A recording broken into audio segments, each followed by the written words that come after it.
ஓம் சாந்தி. 14/4/2025. இனிமையான குழந்தைகளே, சுகம் மற்றும் துக்கத்தின் விளையாட்டை நீங்கள் அறிந்திருக்கிறீர்கள். அரைக்கல்பம் சுகம் மற்றும் அரைக்கல்பம் துக்கம். பாபா துக்கத்தை நீக்கி சுகத்தை கொடுக்க வந்துள்ளார். கேள்வி: பல குழந்தைகள் எந்த ஒரு விஷயத்தில் தன்னை மகிழ்ச்சி படுத்திக் கொண்டு அனைத்தும் அறிந்தவர்களாக நினைத்துக் கொள்கிறார்கள்? பதில்: நாம் சம்பூர்ணமாகிவிட்டோம், நாம் முழுமையாக தயாராகிவிட்டோம் என பலர் நினைக்கிறார்கள். இப்படி நினைத்து கொண்டு தன்னை மகிழ்ச்சிப்படுத்திக் கொள்கிறார்கள்.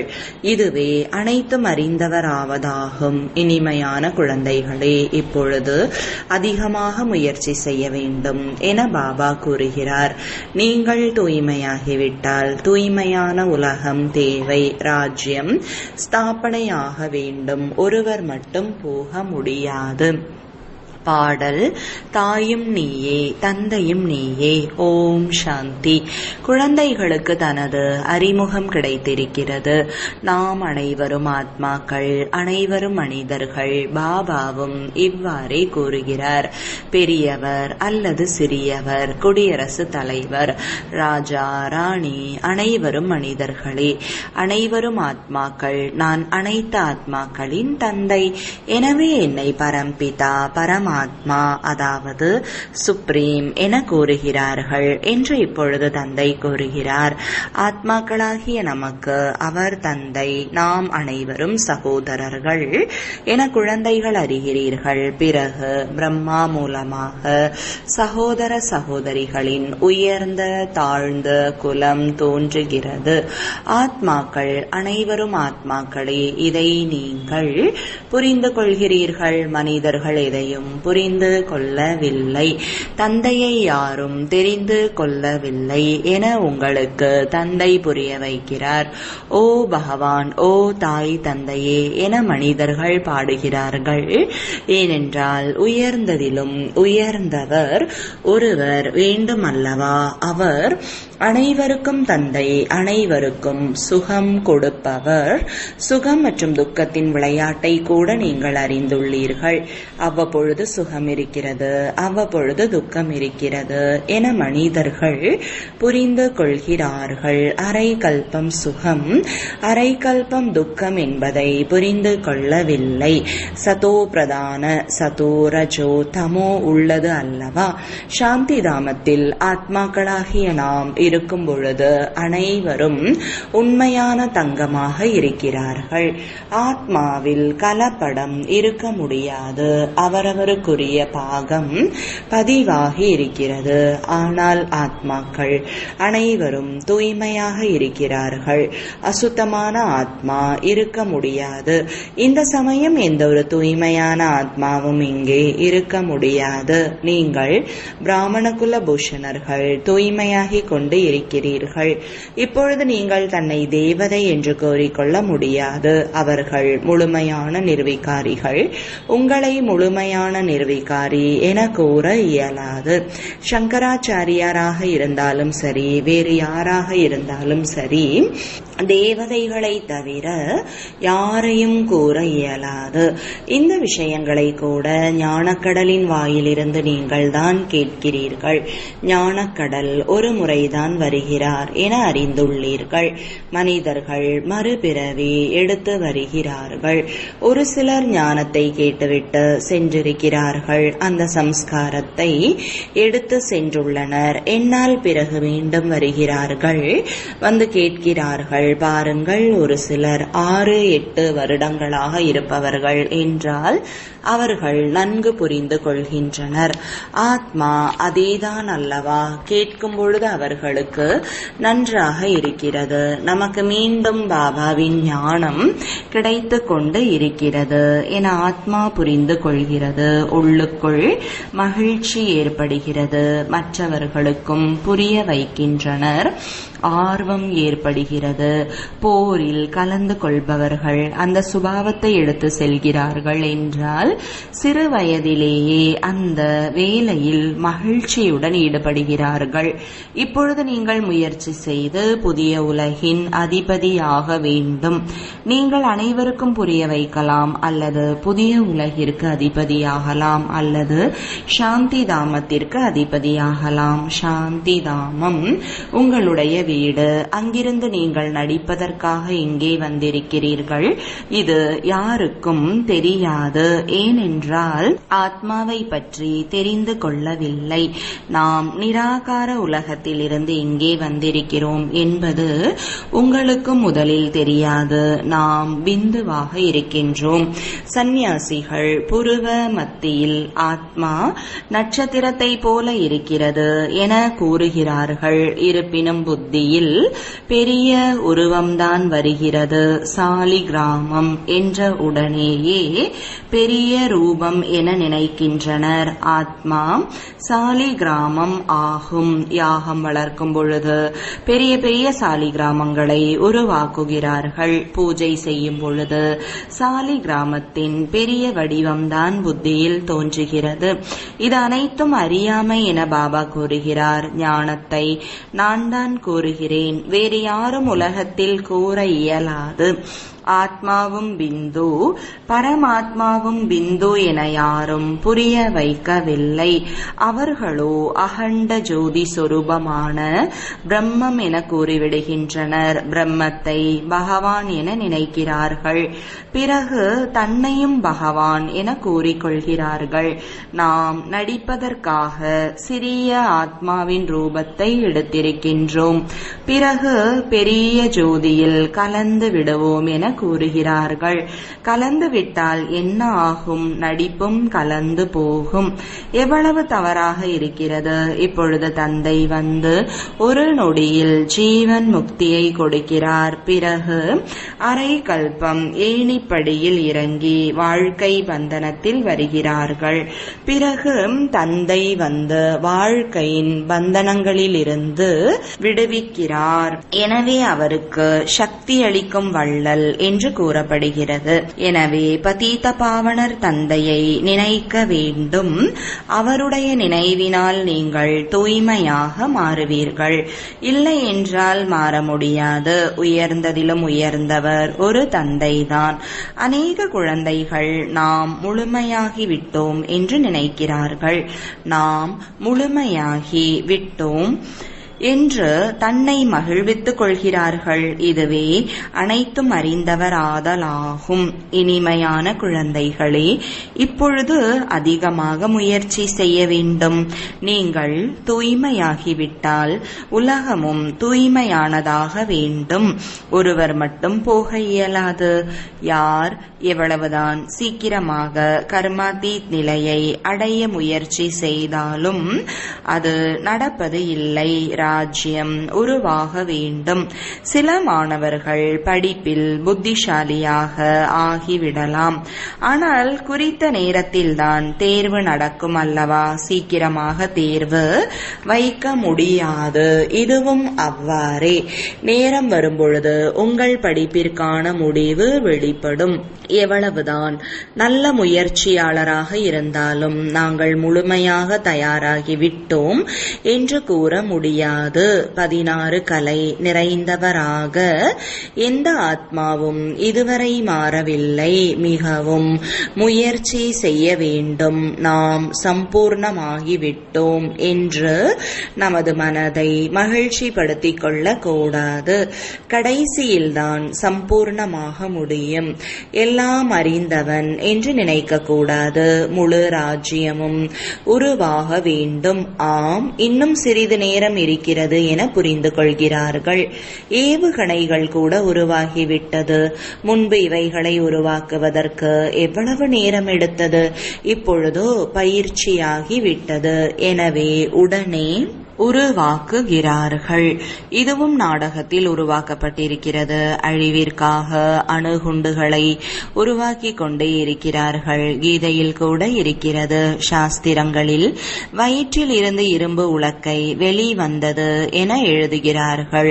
இது அனைத்தும் பொய்யான விஷயம் அல்லவா? அவற்றிற்கு தான் ஏவுகணைகள் என்று பெயர் என பாபா வந்து புரிய வைக்கிறார். இப்பொழுது இந்த விநாசத்திற்கு முன்பாக நாம் தமோ பிரதானத்திலிருந்து சதோ பிரதானமாக மாற வேண்டும். நாம் ஆதி சனாதன தேவி தேவதா தர்மத்தினர் என குழந்தைகளுக்கு தெரியும். உண்மையான தங்கமாக இருந்தோம். பாரதத்திற்கு உண்மையான கண்டம் என்கிறார்கள். இப்பொழுது பொய்யான கண்டமாக ஆகிவிட்டது. தங்கம் கூட உண்மையானதாகவும் பொய்யானதாகவும் இருக்கிறது அல்லவா?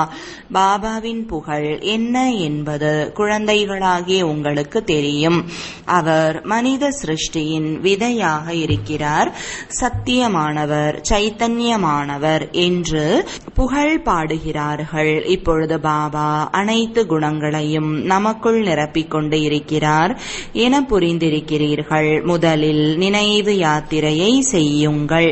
உங்கள் பாவ கர்மங்கள் அழிந்து போகும் என பாபா கூறுகிறார். என்னுடைய பெயர் பதீத பாவனன். ஓ பதீத பாவனா வாருங்கள் என பாடுகிறார்கள். ஆனால் அவர் வந்து என்ன செய்வார் என தெரியவில்லை. ஒரு சீதை மட்டும் கிடையாது. நீங்கள் அனைவருமே சீதைகளாக இருக்கிறீர்கள். குழந்தைகளாகிய உங்களை எல்லையற்றதில் அழைத்துச் செல்வதற்காக தந்தை எல்லையற்ற விஷயங்களை கூறுகிறார். ஆண்கள் பெண்கள் அனைவரும் சீதைகள் என்பதை நீங்கள் எல்லையற்ற புத்தியினால் அறிந்து கொள்கிறீர்கள். அனைவரும் ராவணனின் சிறையில் இருக்கிறார்கள். பாபா வந்து அனைவரையும் ராவணனுடைய சிறையிலிருந்து விடுவிக்கிறார். ராவணன் மனிதன் கிடையாது. ஒவ்வொருவருக்குள்ளும் 5 விகாரங்கள் இருக்கிறது என்பது புரிய வைக்கப்பட்டு இருக்கிறது. எனவே ராவண ராஜ்யம் எனப்படுகிறது. இதன் பெயரே விஷம் நிறைந்த உலகம். அது நிர்விகார உலகம். இரண்டும் வெவ்வேறு பெயர். அது வைஷ்யாலயம் மற்றும் இது சிவாலயம். நிர்விகார உலகத்திற்கு அதிபதியாக இந்த லக்ஷ்மி நாராயணன் இருந்தனர். இவர்களுக்கு முன்பு சென்று விகாரி மனிதர்கள் தலை வணங்குகிறார்கள். விகாரி ராஜாக்கள் அந்த விகாரமற்ற ராஜாக்களுக்கு முன்பு தலை வணங்குகிறார்கள். இதுவும் உங்களுக்கு தெரியும். மனிதர்களுக்கு கல்பத்தின் ஆயுள் பற்றியே தெரியவில்லை என்றால் ராவண ராஜ்யம் எப்போது உருவாகியது என்பது எப்படி தெரிந்து கொள்ள இயலும்? பாதி பாதியாக வேண்டும் அல்லவா? ராமராஜ்யம் ராவண ராஜ்யம் எப்போதிருந்து ஆரம்பமாகும்? குழப்பமடைந்து கொண்டு இருக்கிறார்கள். இந்த 5000 வருடங்களின் சக்கரம் சுழன்று கொண்டே இருக்கிறது என பாபா இப்பொழுது புரிய வைத்திருக்கிறார். நாம் 84 பிறவிகளின் நடிப்பை நடிக்கிறோம் என இப்போது உங்களுக்கு தெரிந்துவிட்டது. பிறகு நாம் வீட்டிற்கு செல்ல போகிறோம். சத்யுகம் மற்றும் திரேதாயுகத்தில் மறு பிறவி எடுக்கிறோம். அது ராமராஜ்யம். பிறகு ராவண ராஜ்யத்தில் வர வேண்டும். வெற்றி தோல்வியின் விளையாட்டு. நீங்கள் வெற்றி அடைகிறீர்கள் என்றால் சொர்க்கத்திற்கு அதிபதியாக ஆகின்றீர்கள். தோல்வி அடைந்து விட்டால் நரகத்திற்கு அதிபதியாகி விடுவீர்கள். சொர்க்கம் தனி. யாராவது இறந்துவிட்டால் வைகுண்ட பதவியை அடைந்து விட்டார் என்கிறார்கள். இப்பொழுது நீங்கள் கூற மாட்டீர்கள் சொர்க்கம் எப்போது தோன்றும் என உங்களுக்கு தெரியும். அவர்களோ ஜோதியோடு ஜோதியாக கலந்து விட்டனர், நிர்வாண தாமத்திற்கு சென்று விட்டனர் என்று கூறுகிறார்கள். ஜோதியோடு ஜோதியாக கலக்க முடியாது என நீங்கள் கூறுகிறீர்கள். அனைவருக்கும் சக்தி அளிக்கும் வள்ளல் ஒருவர்தான் என்று பாடப்பட்டு இருக்கிறது. சொர்க்கத்திற்கு சத்யுகம் என்று பெயர். இது நரகம். பாரதத்தின் விஷயம். மற்றபடி மேலே ஒன்றும் இல்லை. தில்வாடா ஆலயம் மேலே ஸ்வர்க்கத்தை காண்பித்து உள்ளனர். உண்மையில் சொர்க்கம் மேலே இருக்கிறது என நினைக்கிறார்கள். மேற்கூரையில் எவ்வாறு மனிதர்கள் மனிதர்கள் இருப்பார்கள், முட்டாள்கள் அல்லவா? இப்போது நீங்கள் தெளிவுபடுத்தி கூறுகிறீர்கள், இங்கேதான் சொர்க்கவாசிகளாக இருந்தனர் என உங்களுக்கு தெரியும். இங்கேதான் பிறகு நரகவாசிகளாக மாறுகிறார்கள். இப்பொழுது மீண்டும் சொர்க்கவாசியாக வேண்டும். இந்த ஞானமே நரனிலிருந்து நாராயணன் ஆவதற்கானது. சத்தியநாராயணன் ஆவதற்கான கதைகளை கூட சொல்கிறார்கள். ராமர் சீதையின் கதையை கூறுவது இல்லை. இது நரனிலிருந்து நாராயணனாக மாறுவதற்கான கதையாகும். உயர்ந்ததிலும் உயர்ந்த பதவி லக்ஷ்மி நாராயணன் உடையது. அவர்களுடையதோ 2 கலைகள் குறைந்து விடுகிறது. உயர்ந்த பதவியை அடைவதற்கு முயற்சி செய்யப்படுகிறது. ஒருவேளை முயற்சி செய்யவில்லை என்றால் சந்திர வம்சத்தை சார்ந்தவர்கள் ஆகிறார்கள். பாரதவாசிகள் தூய்மையை இழக்கும் பொழுது தனது தர்மத்தை மறந்து விடுகிறார்கள். கிறிஸ்தவர்கள் சத்தோவிலிருந்து தமோ பிரதானமாக ஆகிறார்கள். இருப்பினும் கிறிஸ்தவ சம்பிரதாயத்தினர்தான் அல்லவா ஆதி சனாதன தேவி தேவதா சம்பிரதாயத்தை சார்ந்தவர்கள்தான் தன்னை ஹிந்து என்று கூறிக்கொள்கிறார்கள். நாம் உண்மையில் தேவி தேவதா தர்மத்தினர் என்பது கூட புரிந்து கொள்ளவில்லை. அதிசயம் அல்லவா? இந்து தர்மத்தை யார் உருவாக்குகிறார்கள் என நீங்கள் கேட்டால் குழப்பமடைகின்றனர். தேவதைகளை பூஜை செய்கின்றனர் என்றால் தேவதா தர்மத்தினர் அல்லவா? ஆனால் புரிந்து கொள்ளவில்லை. இதுவும் நாடகத்தில் நிச்சயிக்கப்பட்டு இருக்கிறது. உங்கள் புத்தியில் அனைத்து ஞானமும் இருக்கிறது. நாம் முதலில் சூரிய வம்சத்தினராக இருந்தோம். பிறகு மற்ற தர்மத்தினர் வருகிறார்கள். நாம் மறுபிறவி எடுத்துக்கொண்டே வருகிறோம் என நீங்கள் அறிகிறீர்கள். உங்களிலும் ஒரு சிலர் யதார்த்தமாக தெரிந்து கொள்கிறார்கள். பள்ளிக்கூடத்திலும் சில மாணவர்களின் புத்தியில் நன்கு பதிகிறது. சிலருடைய புத்தியில் குறைவாக பதிகிறது. இங்கே தேர்ச்சி பெறாதவர்களை சத்திரியர் என கூறப்படுகிறது. சந்திர வம்சத்திற்கு செல்கிறார்கள். 2 கலைகள் குறைந்து விட்டது அல்லவா? முழுமையாக ஆக முடியாது. இப்பொழுது உங்களுடைய புத்தியில் எல்லையற்ற வரலாறு புவியியல் இருக்கிறது. அவர்கள் பள்ளிக்கூடத்தில் எல்லைக்கு உட்பட்ட வரலாறு புவியியலை படிக்கிறார்கள். அவர்கள் யாருக்கும் மூலவதனம் சூட்சுமவதனத்தை பற்றி தெரியாது. சாது சந்நியாசிகள் போன்ற யாருடைய புத்தியிலும் இல்லை. மூலவதனத்தில் ஆத்மாக்கள் இருக்கிறார்கள் என்பது உங்களுடைய புத்தியில் இருக்கிறது. இது ஸ்தூலவதனம். உங்களுடைய புத்தியில் அனைத்து ஞானமும் இருக்கிறது. இது சுய தரிசன சக்கரதாரி சேனை. இந்த சேனை பாபாவையும் சக்கரத்தையும் நினைவு செய்கிறது. உங்களுடைய புத்தியில் ஞானம் இருக்கிறது. மற்றபடி ஆயுதம் எதுவும் இல்லை. ஞானத்தினால் சுயத்தின் தரிசனம் ஏற்படுகிறது. பாபா படைக்கக்கூடியவர். படைப்பின் முதலிடை கடைசியின் ஞானத்தை கொடுக்கிறார். இப்பொழுது படைக்கக்கூடியவரை நினைவு செய்தால் பாவ கர்மம் அழியும் என்பது பாபாவின் கட்டளை. யார் எவ்வளவு சுய தரிசன சக்கரத்தை சுற்றக்கூடியவராக ஆகிறார்களோ, மற்றவர்களை ஆக்குகிறார்களோ, அதிகமான சேவை செய்கிறார்களோ, அந்த அளவு உயர்ந்த பதவி கிடைக்கும்.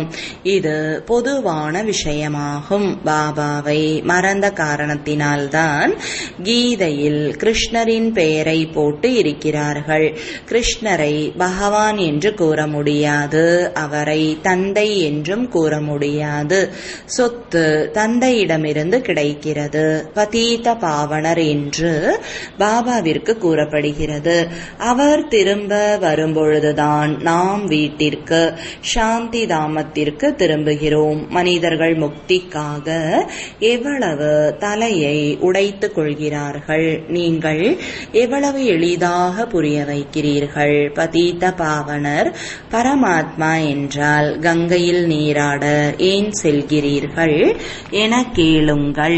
கங்கையின் கரையில் சென்று அங்கேயே இறக்க வேண்டும் என அமர்ந்து கொள்கிறார்கள். முன்பு வங்காள தேசத்தில் யாராவது இறக்கும் தருவாயில் இருந்தால் கங்கைக்கு கொண்டு சென்று ஹரிநாமத்தை சொல்ல செய்தனர். அவர்கள் முக்தி அடைந்து விட்டனர் என நினைத்தார்கள். இப்பொழுது ஆத்மா சென்று விட்டது, அது தூய்மையாகவில்லை. ஆத்மாவை தூய்மையாக மாற்றக்கூடியவர் தந்தைதான், அவரைதான் அழைத்தார்கள். இப்பொழுது என்னை நினைவு செய்தால் பாவ கர்மம் அழியும் என பாபா கூறுகிறார். பாபா வந்து பழைய உலகத்தை புதியதாக மாற்றுகிறார், மற்றபடி புதியதை படைக்கவில்லை. நல்லது. இனிமையிலும் இனிமையான காணாமல் போய் கண்டெடுக்கப்பட்ட செல்லமான குழந்தைகளுக்கு தாயும் தந்தையுமாகிய பாப்தாதாவின் அன்பு நினைவுகள் மற்றும் காலை வணக்கங்கள். ஆன்மீக குழந்தைகளுக்கு ஆன்மீக தந்தையின் வணக்கங்கள். ஆன்மீக தந்தைக்கு ஆன்மீக குழந்தைகளின் அன்பு நினைவுகளும் வணக்கங்களும். தாரணைக்கான முக்கிய சாரம். முதலாவது, பாபாவிற்குள் என்ன குணங்கள் இருக்கிறதோ அதை தனக்குள் நிரப்பிக் கொள்ள வேண்டும். தேர்வுக்கு முன்பாகவே முயற்சி செய்து தன்னை முழுமையாக தூய்மையாக ஆக்கிக் கொள்ள வேண்டும். இதில் நான் அனைத்தையும் அறிந்தவன் என்று இருக்கக்கூடாது. சுய தரிசன சக்கரத்தை சுற்ற வேண்டும். சுயதரிசன சக்கரதாரியாக வேண்டும், ஆக்க வேண்டும். அப்பா மற்றும் சக்கரத்தை நினைக்க வேண்டும். எல்லையற்ற தந்தை மூலமாக எல்லையற்ற விஷயங்களை கேட்டு தனது புத்தியை எல்லையற்றதாக வைத்துக் கொள்ள வேண்டும். எல்லைக்குட்பட்டதில் வரக்கூடாது. வரதானம். சுயஸ்திதியின் மூலம் சூழ்நிலைகளின் மீது வெற்றியை அடையக்கூடிய சங்கமயுகத்தின் வெற்றி ரத்தினம் ஆகுக. விளக்கம். சூழ்நிலைகள் வெற்றி அடைவதற்கான சாதனம் சுயஸ்திதி. இந்த தேகம் கூட என்னுடையது அல்ல. சுயத்தின் நிலை மற்றும் சுய தர்மம் எப்பொழுதும் சுக அனுபவத்தை செய்ய வைக்கும். மற்றும் இயற்கையின் தர்மம், அதாவது பிற தர்மம், தேகத்தின் நினைவு ஏதாவது ஒரு விதத்தில் துக்கத்தின் அனுபவத்தை செய்விக்கும். ஆகையால் யார் எப்பொழுதும் சுயத்தின் நிலையில் நிலைத்திருக்கிறார்களோ அவர்கள் சுகத்தை அனுபவம் செய்வார்கள். அவர்களிடம் துக்கத்தின் அலைகள் வர இயலாது. அவர்கள் சங்கமயுகத்தின் வெற்றி ரத்தினம். ஸ்லோகன். மாற்றத்தின் சக்தியின் மூலம் வீணான சங்கல்ப ஓட்டத்தின் வேகம் முடிந்து போகட்டும். அவ்யக்த சமிஞ்சை இணைந்த ரூபத்தின் நினைவு மூலமாக எப்பொழுதும் வெற்றியாளராக ஆகுங்கள். மனிதர்கள் கூறுகிறார்கள், எங்கு பார்த்தாலும் நீயே நீ. ஆனால் நாம் கூறுகிறோம், என்ன செய்தாலும் எங்கு சென்றாலும் பாபா என் கூடவே உள்ளீர்கள். எப்படி காரியங்கள் கூடவே இருக்கிறதோ அதே போல காரியங்களை செய்யக்கூடியவரும் கூடவே இருக்கிறார். செய்யக்கூடியவர் செய்விக்க கூடியவர் இருவரும் இணைந்தே இருக்கிறார்கள். ஓம் சாந்தி.